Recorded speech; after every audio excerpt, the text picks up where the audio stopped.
শেখ হাসিনা ভারতে বসে রাজনীতি করলে বর্তমান সরকারের অস্বস্তি রয়েছে, তাহলে তারেক রহমান সাহেব তো লন্ডনে বসে রাজনীতি করছেন গত 2007 সালের পর থেকে।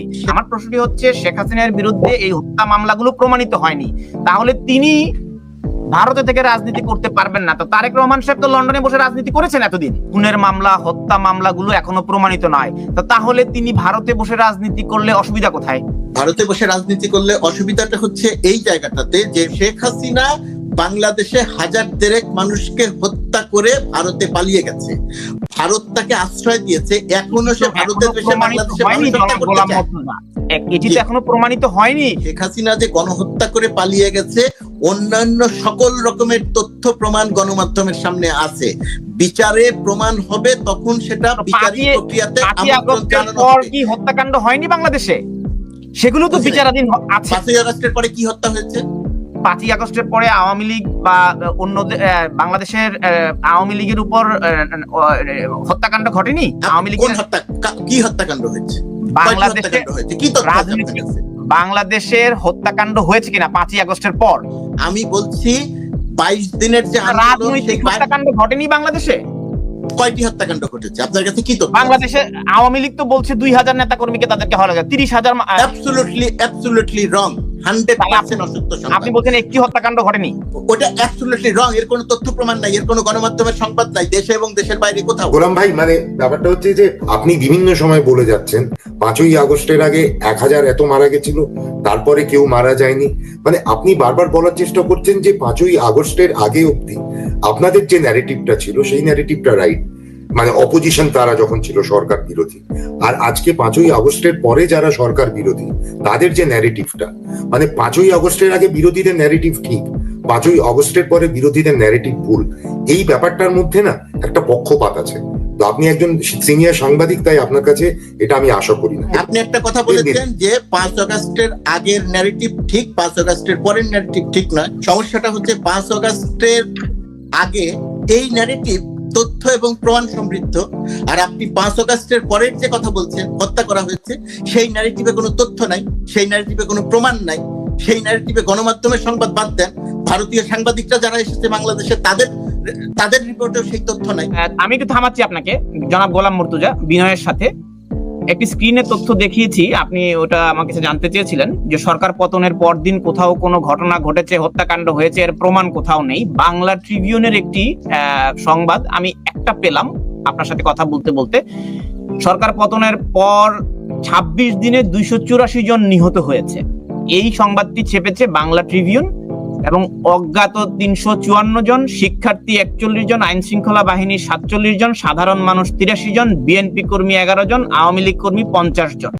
5 সেপ্টেম্বর 2024 বাংলা ট্রিবিউনের প্রতিবেদন। এই সংবাদটি মোটেই তথ্যভিত্তিক নয়। এখন পর্যন্ত 5 আগস্ট পর্যন্ত পুলিশ মারা গেছে 42 জন।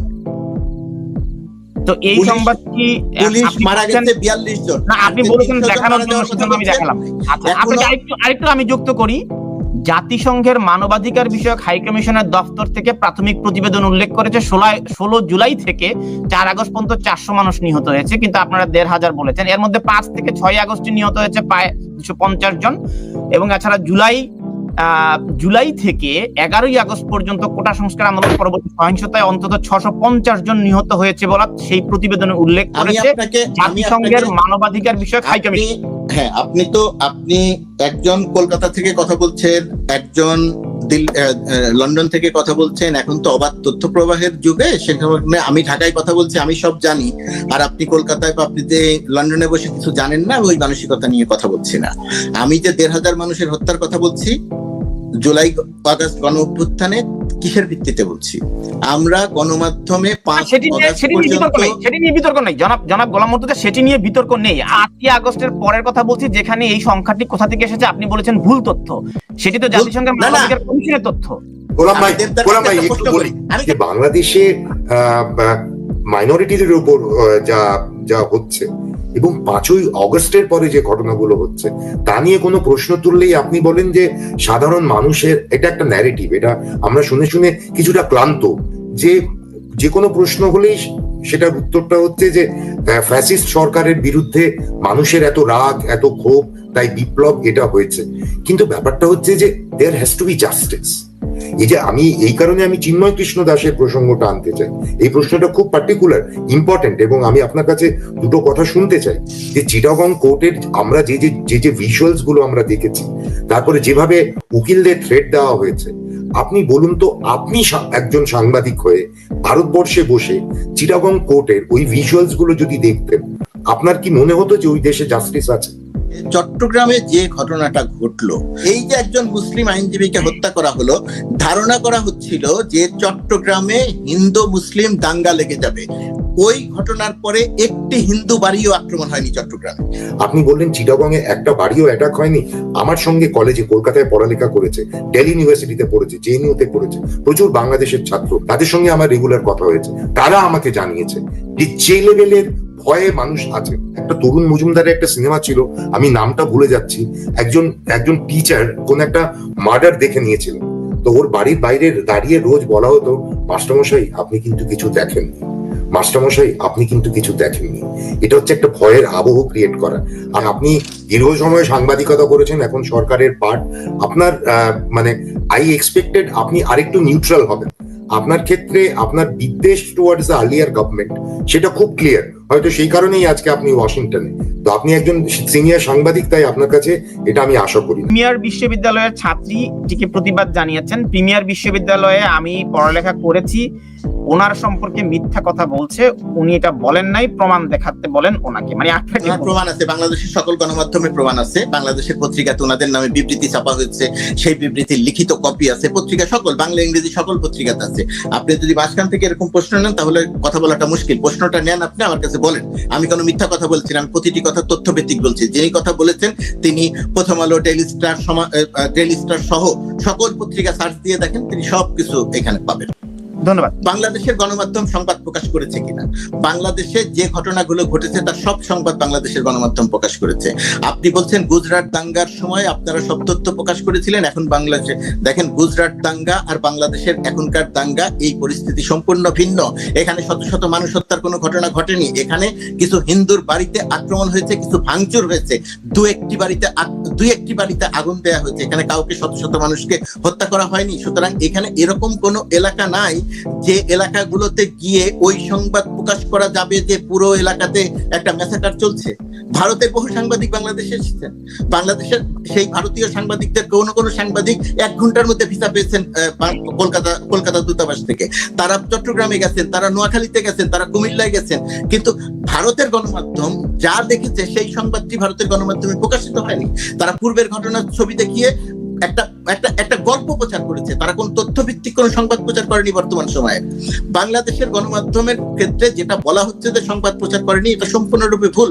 বাংলাদেশের গণমাধ্যম সংবাদ প্রচার করেছে, 1 নাম্বার।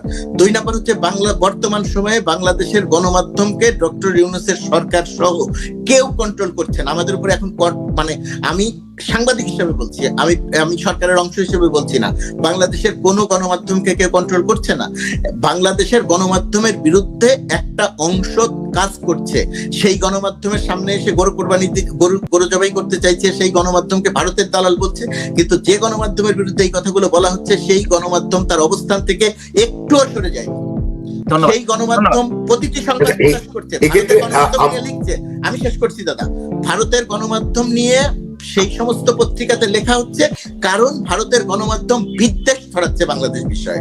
সত্য সংবাদ প্রকাশ করলে আমাদের কোনো আপত্তি নাই, বাংলাদেশের একজন নাগরিক হিসেবে, বাংলাদেশের একজন সাংবাদিক হিসেবে সত্য সংবাদ প্রকাশ করবে, এর কোনো সমস্যা নাই। বাংলাদেশের গণমাধ্যম, এমনকি শেখ হাসিনার ফ্যাসিজম যখন কায়েম হয়েছে, যখন প্রচন্ড রকমের আতঙ্কের মধ্যে আমাদের দিন কেটেছে, ডিজিটাল নিরাপত্তা আইনের মতো আইন মাথায় ছিল, তখনও আমরা শেখ হাসিনার সমালোচনা করেছি, সেটা একটা পর্যায়ে রেখে। আর এখন সরকারের সমালোচনা করার ক্ষেত্রে কোনো রকম কোনো সীমাবদ্ধতা নেই। তাহলে সমালোচনা হচ্ছে না কেন? আপনার যে প্রশ্ন, ডক্টর ইউনূসের সরকার সব কাজ কি ঠিক করছে? এখনো সমালোচনা হচ্ছে। এখনকার সরকার আর পূর্বের সরকার একটা হচ্ছে জোর করে ক্ষমতায় থাকা ফ্যাসিস্ট সরকার, আরেকটা হলো জনগণের অভ্যুত্থানের মাধ্যমে গঠিত একটি সরকার। সেই সরকারের বয়স মাত্র 4 মাস, অসংখ্য সমস্যা। দেশের অর্থনীতি ঠিক নাই, দেশের পুলিশ ঠিক নাই, দেশের প্রশাসন ঠিক নাই, দেশের কোনো একটা জায়গা ঠিক নাই, আর্থিক সেক্টর লুটপাট হয়ে গেছে, ব্যাংকিং খাত লুটপাট হয়ে গেছে। তো সেরকম একটা জায়গাতে বর্তমান সরকার দায়িত্ব নেওয়ার পরে 15 বছর 16 বছর যাদেরকে যে সমস্ত সেক্টর কথা বলতে পারেনি, সেই সমস্ত সেক্টর সবাই এখন দাবি দাওয়া নিয়ে এসে হাজির হয়েছে। তো দাবি দাওয়া নিয়ে হাজির হওয়ার পরে সরকার স্বাভাবিক অবস্থায় কাজ করতে পারছে না, জিনিসপত্রের দাম বেড়ে যাচ্ছে, এই কথাগুলো আলোচনা হচ্ছে, সমালোচনা হচ্ছে না, এটা একেবারে সত্য নয় বাংলাদেশের ক্ষেত্রে। আমরা ভারত বাংলাদেশের সম্পর্কটা নিয়ে আসলে একটু বেশি যদি ফোকাস করি, তাহলে মনে হয় ভালো হবে। আমি দেবদীপ পুরোহিত আপনাকে যদি দয়া করে একটু বলি যে সিরিয়ায় আসাদ সরকারের পতনের পর তিনি দেশ ছেড়ে চলে গেলেন, কিন্তু আমাদের বাংলাদেশ থেকে যখন শেখ হাসিনা সরকারকে উৎখাত করা হলো, তিনি ভারতে চলে গেলেন। কেউ বলছেন পালিয়ে গেলেন, কেউ বলছেন আওয়ামী লীগ বলছে তাকে সেখানে সসম্মানে দিয়ে আসা হয়েছে। কিন্তু প্রশ্নটি হচ্ছে, সেখানে তিনি বসে রাজনীতি করছেন এবং সেখানে বসে তিনি নানা রকমের বক্তব্য দিচ্ছেন, টেলিফোনে কথা বলছেন, জুম মিটিং করছেন, মানে তিনি রাজনীতিতে সক্রিয় হয়েছেন ভারতে বসে। এবং ভারতের এবং বাংলাদেশের পররাষ্ট্র সচিব পর্যায়ে যখন কথা হয়েছে, এই প্রসঙ্গটি এসেছে।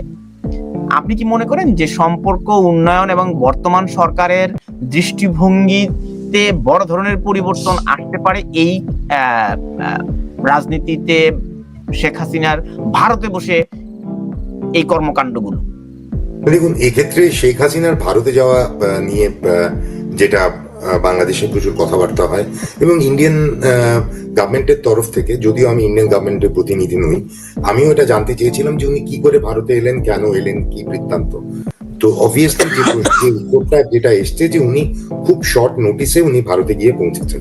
সো এবং ভারতে উনি আছেন এখন, উনি ভারতবর্ষে থেকে, এবং উনি আপনারা যে, এবং এগুলো না একটা মানে গোলাম ভাই অনেক ভালো জানবেন, he is part of the government and as a veteran সাংবাদিক, সেটা হচ্ছে যে আপনাদের দেশে বিভিন্ন সময় লোকেরা বলেন যে ওনাকে এক্সট্রাডাইট করতে হবে, এবং বাংলাদেশ ফর্মালি ওনার এক্সট্রাডিশন চাইছে কি চাইছে না সেটা ভারতবর্ষের মিডিয়ার কাছে খুব ইম্পর্টেন্ট একটা বিষয়। এবং আমরা বিভিন্ন সময় জানার চেষ্টা করেছি কোনো ফর্মাল রিকোয়েস্ট কিছু এসছে কিনা। কোনো ফর্মাল রিকোয়েস্ট এখন অব্দি বাংলাদেশ থেকে যায়নি, সেটা আমি লাস্ট 2-3 দিন আগেও জানি। বিএনপির তরফ থেকে বিভিন্ন সময় কিছু বক্তব্য রাখা হয়েছে, ওনাদের তরফ থেকে একটা চিঠিও গিয়েছিল, কিন্তু BNP is a political party, they are not the government. এটা হচ্ছে প্রথম কথা। দ্বিতীয় হচ্ছে যে উনি ওখানে বসে, দেখুন উনি, আপনারা বলছেন উনি অপরাধী, ফ্যাসিস্ট, সেটা বাংলাদেশের মানুষের কাছে। তো ইন্ডিয়ান লিগাল সিস্টেম, ইন্ডিয়ান যে জুডিশিয়াল সিস্টেম, সেখানে তো উনি অপরাধী নন এবং ওনার রেসপেক্টে মানে কোনো চার্জেসও নেই। সেখানে উনি ওখানে আছেন এবং সেখান থেকে কি অ্যারেঞ্জমেন্টে আছেন, কি আছেন সেটা সত্যিই আমি জানি না। এবং আমি কেন কোনো ভারতীয় সাংবাদিকই জানি, সেখানে বসে উনি ফোনে যদি কারোর সঙ্গে কথা বলেন বা উনি যদি ভার্চুয়ালি কোনো অ্যাড্রেস দেন, তাহলে এটা একটু নাবালকের মতো হয়ে যায় না, যে তাতে লোকে ধারণা করা শুরু করে যে এর পেছনে ভারতের মদত আছে। তো আমি মানে এটা আমার কাছে প্রশ্ন। এবং আপনারা যেহেতু বাংলাদেশের লোকেরা, মানে গোলাম ভাই বা আপনাদের পক্ষে জানা এক্ষেত্রে অনেক বেশি সহজ যে এই অ্যারেঞ্জমেন্টটা কি রকম। আমি